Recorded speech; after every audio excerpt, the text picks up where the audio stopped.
So, good morning, students. Welcome back once again to your English literature class. And today we are going to take up our next short story, The Singing Lesson by Catherine Mansfield. Now, on your screen, you can see the photograph of Madam Catherine Mansfield. And we are going to read a little bit about her before we go on to understand what the story is all about. And so I request all of you to listen to my words and also follow this video from the beginning till the end, because this video is going to help you understand the overall you can say the overall summary of the story, and also help you understand the text which you will be reading afterwards. So this is Catherine Mansfield on your screen, and then this is her book, on the book cover on which her photograph is featured. So Catherine Mansfield, The Singing Lesson, and it is a short story. Now let us read something about Catherine Mansfield. Catherine Mansfield Murray, actually her name was Kathleen Mansfield Murray, was a prominent New Zealand modernist short story writer and poet. She was from New Zealand, and she was both a short story writer as well as a poet. And she was born and brought up in colonial New Zealand. Why colonial? Because New Zealand originally belonged to the local residents who are basically tribals, but then eventually the white explorers arrived, just as they occupied Australia, Tasmania. Similarly, they occupied the territory of New Zealand. Now, New Zealand, as you can see in the world map, it is located in the southern hemisphere, and it is below Australia, towards the south eastern side of Australia. It's a long landmass, which is basically an island surrounded by the Pacific Ocean. So she was born and brought up in New Zealand, and she wrote under the pen name of Catherine Mansfield. So she modified her name. Instead of Kathleen, she made her name Catherine, and of course she wrote with her surname Mansfield. So anyway, this is what I have collected from Wikipedia. She was born on 14th October 1888. You have an introduction about the author in your short story book also. You may go through that side by side after going through this. She was born in Wellington, New Zealand. So, and she died on 9th January 1923. So she was not very old when she died. She was hardly about 45 years old when she expired at Fontainebleau in France. So she had later on moved from New Zealand, and she had gone to Europe, and she had settled in France, and she was a modernist, and she believed in the liberation of women, and she was a very advanced person, and she had settled down in Europe.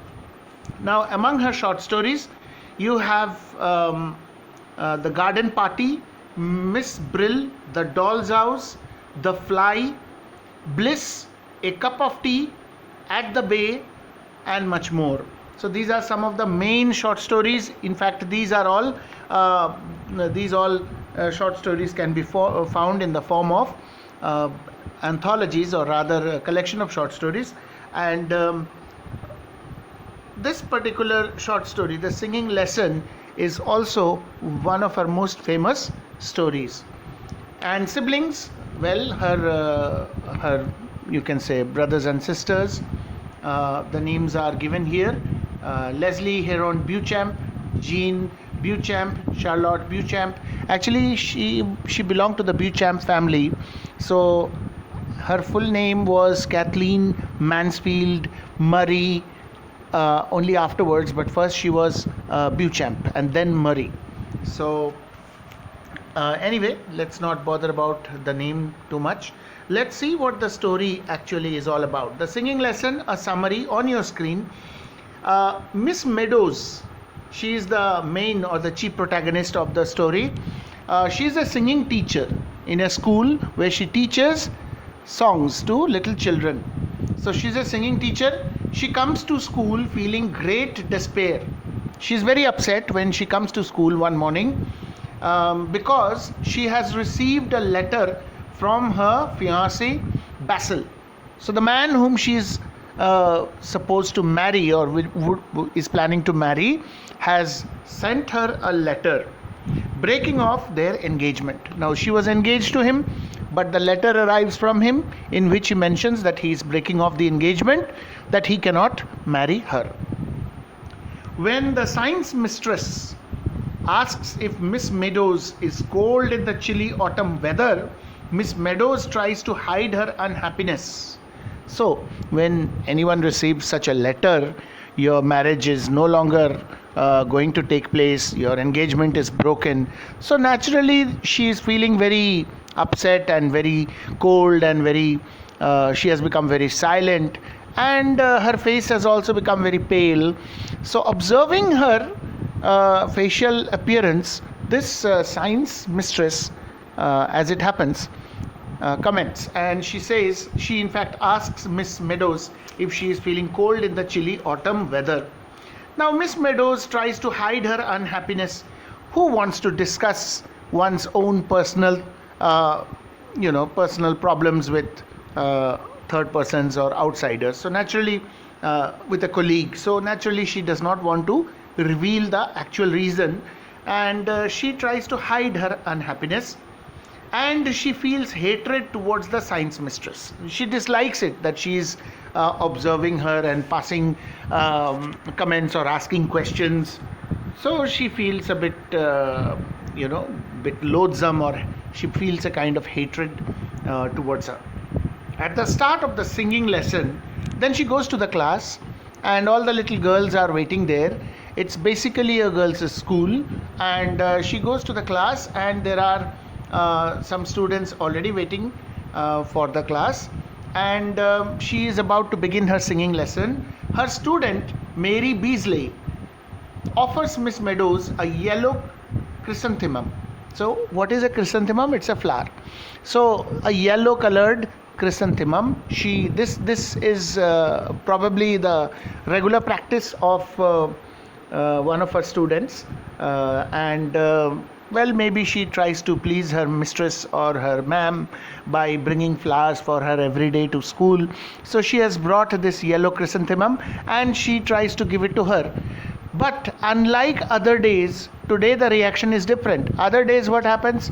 She smiles and she thanks her, and she takes it with a kind of happiness, kind of warmth in her behavior. But today, when this flower is offered, let's see what happens. Miss Meadows ignores her gesture.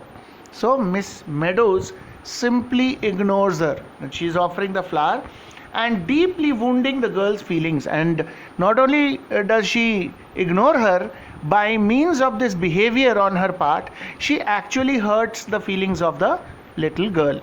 So Mary Beasley, she is a student, and she wanted to give this flower to her ma'am, and then ma'am reacts by ignoring her, not taking the flower maybe, or maybe just simply not bothering to even give her a smile. So naturally the little girl feels very upset. Now the little girl will not be able to understand why she is upset, but we as readers can understand that she is upset because her would-be husband has broken off the engagement. Now, as she starts teaching, let's see what happens. As Miss Meadows begins to teach, she instructs the girls to sing a sad autumnal song. Now, see, what goes on in the human mind is reflected through one's behavior also. This story is an excellent example of the changing state of the human mind, and how accordingly the behavior of the protagonist keeps changing. So just as expected, maybe she tells her class to sing a sad autumnal song. She is sad, so she can only suggest a sad song, and the girls have to sing it.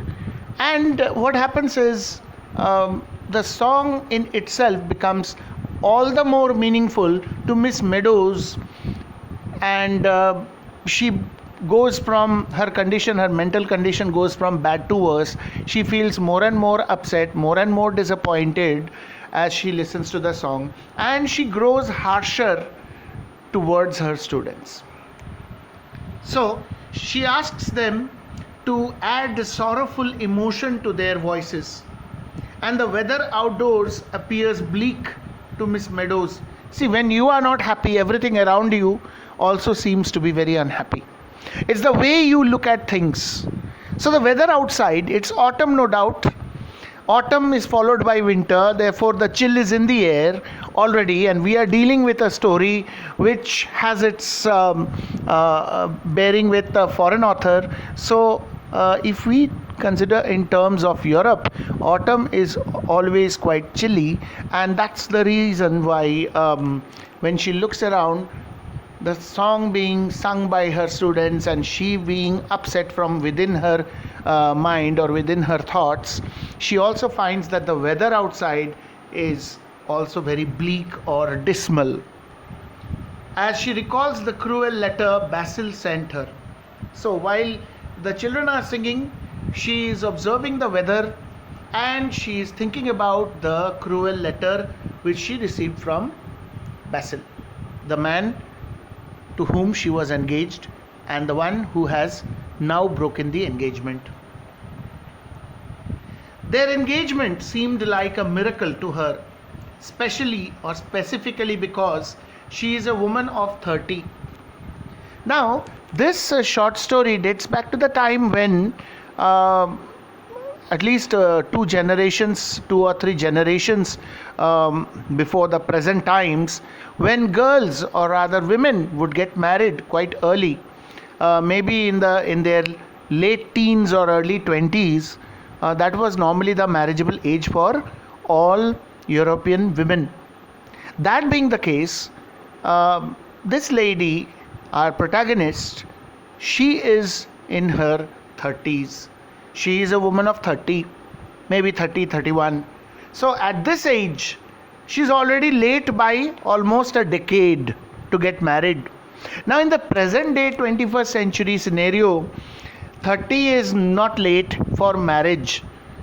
But in those times, if a woman was already 30, it was next to impossible for her to find a husband. Now that being the case, when she got engaged to Basil, it seemed like a miracle to her that she was engaged even though she was 30, which she feels is nearly too old to have romantic prospects. Now you are all starry-eyed, you are all full of romantic thoughts, and you tend to fall more and more in love when you are in your teenage and when you are in your early youth. But after 30, life becomes more of a challenge and your thoughts become more and more practical, and you think less about romanticism and you think more about your responsibilities, your duties, and you look forward to completing your life in a proper way. So that being said, at the age of 30, if she was getting engaged and she was all set to get married, then it was really something uncommonly romantic.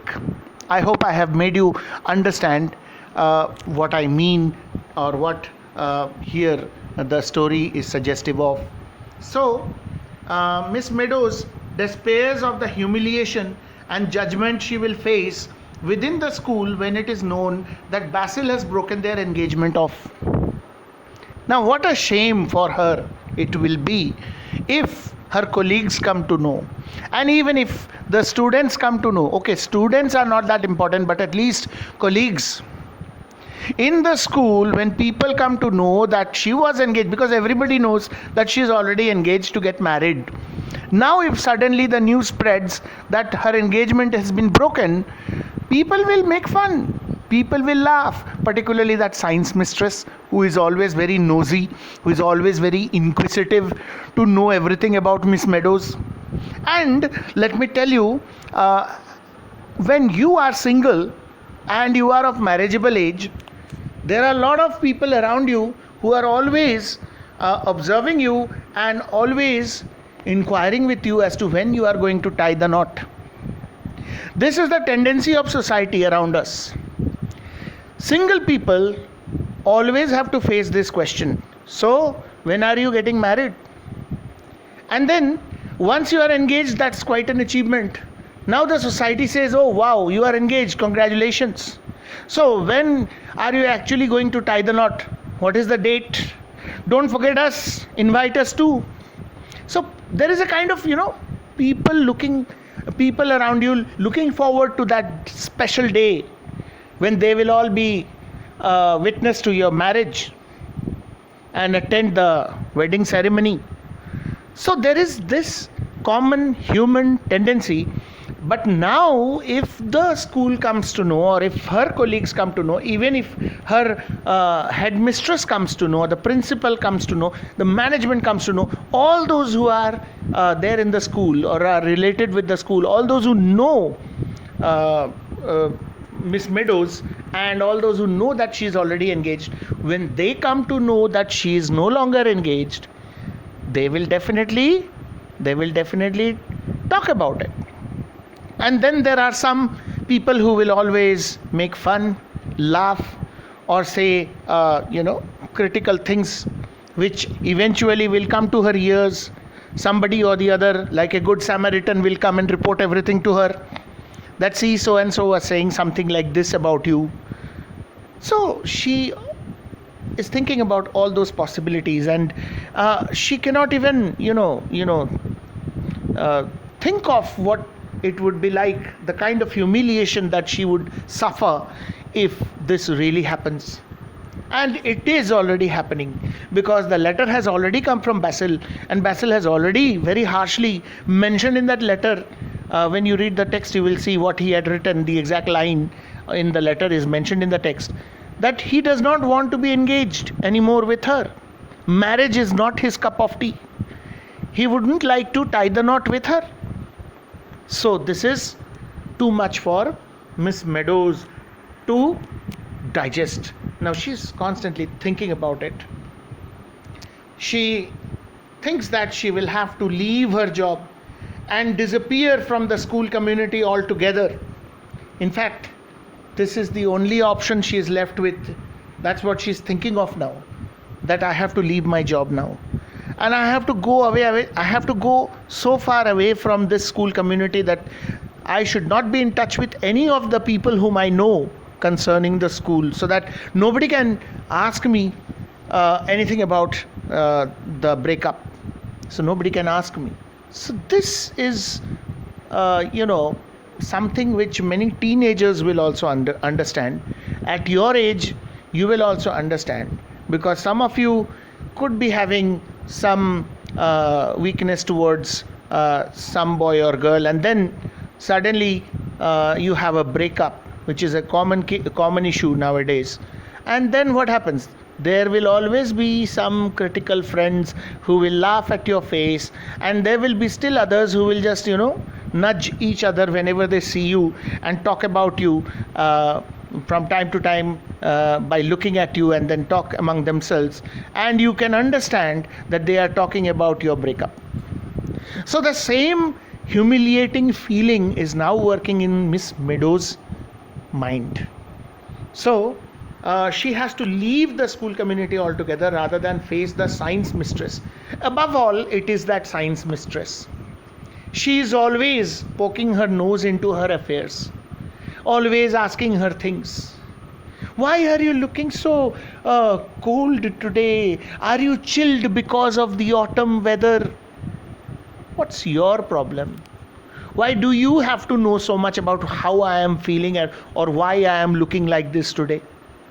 So this is the problem with some people. There are always, you will find, there is always one, or there are sometimes more than one such characters in your group of acquaintances. Maybe where you live, maybe among your friends, or maybe among your colleagues, who always have this type of tendency.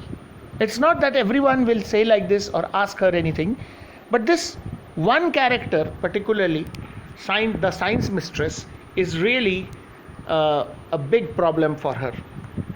And the students, once they learn what happened, well, even the students will come to know, because students, they always observe each and every movement, each and every activity of their teacher, and they are always inquisitive about what the teacher's life is like, who the teacher's spouse is, who are the children, what exactly does he do or does she do in her free time or in his free time. So everything concerning a teacher is always of some interest to his students. So Miss Meadows is no exception. She knows that her students will also learn very soon that her engagement is broken, and then even they will talk among themselves. And then it will be so difficult for her to face them, to teach them, because she will know all the time that when they are looking at her, when she is giving them singing lessons, that they are probably thinking about her broken engagement. She asks the girls to sing so sorrowfully, and many of the girls begin crying. Now I told you it's a girls' school. Naturally, all these are little girls, maybe grade 6, grade 7, that is class 5, 6, 7 kind of girls, and they keep on singing, and she tells them to repeat and repeat and repeat. No, it's not correct, sing again. No, you did not get it right this time, do it again. So after several repetitions, what happens to their tiny voices? Their throats start paining and they are not able to sing any further. But Miss Meadows is so harsh today. She has never been so harsh with them ever before. Miss Meadows is literally torturing her students by telling them to sing again and yet again. You will see how it happens when you read the text. Now, in the middle of all this, suddenly Miss Meadows is called out of the class, and Miss White, the headmistress, she is calling her to her office. So she goes to her office, and the headmistress, Miss White, gives Miss Meadows a telegram from Basel. Now, because it is a telegram, the headmistress interrupts the class, sends somebody to call Miss Meadows. When she comes to her office, she does not send the telegram directly to her, but she calls her to her office. Because in those days, there were no cell phones. This story, when it was written by Catherine Mansfield, though that was not the era of cell phones, and even telephones may be not available everywhere. So if you had to quickly send across a message, the only fastest possible means was by sending a telegram. It was nothing but a wired message. The postal department in all countries had this method of conveying messages from one post office to another through wires. It was the era of wired messages, not wireless messages, and the telegram was thus wired from one post office to another, and then it was the duty of, just as it is done in case of any letter, the postman would then quickly take it and deliver it to the person who is supposed to receive it. And telegrams were usually sent when there was some kind of emergency, somebody ill or somebody's death. So such news, either of death or of illness, was conveyed by means of telegrams. And so when this envelope containing the telegram arrived at the school address, of course it was delivered to the principal, Mrs. Watt or Miss Watt, and she immediately informed Miss Meadows to come to her office. And when she came, she gives her this telegram. The telegram, when she opens it, she realizes that it is a telegram from Basel. He says she should ignore his previous letter saying he must have been mad to end their engagement, and he says he has bought a hat stand. Now, because they were engaged, the two of them, Basil and Miss Meadows, they had been, doing a bit of shopping to start their life together. Because if you want to get married and settle down, then you need an apartment, you need some furniture, you need some crockeries, you need some utensils, you need the curtains, you need the bed clothes. So many things are required to start life as husband and wife. And it's not like India, where there is a dowry system, or that the girl's parents will always provide the necessary items, and then when people will come to attend the wedding celebrations and the party, they will also bring gifts, which are mostly utility items. So it's not like that in their country. What happens is, when two people decide to get married, it's just between the two of them. Parents are not in the picture. Man and woman get to know each other, fall in love, decide to get married. Man proposes to the woman, woman accepts, engagement is done. Then they begin preparations, buying items, buying things, and stocking things up, things which will be required when you begin a new life together. So Basil wrote a letter cancelling the engagement, and then he realized that he had made a mistake. He does not want to cancel the engagement. So letter was already posted. The postal department definitely will not give you back the letter once you have posted it. So he sent a telegram so that it should reach almost immediately after the letter, and so that Miss Meadows would come out of the feeling of sadness or despair. So in the telegram he had written that he must have been mad to have written such a letter earlier, and that he was not breaking the engagement. It was a sheer madness on his part that he wrote like that, and that he had already bought a hat stand, which is indicative of the fact that he is interested in starting a family life with Miss Meadows. So it's a piece of furniture.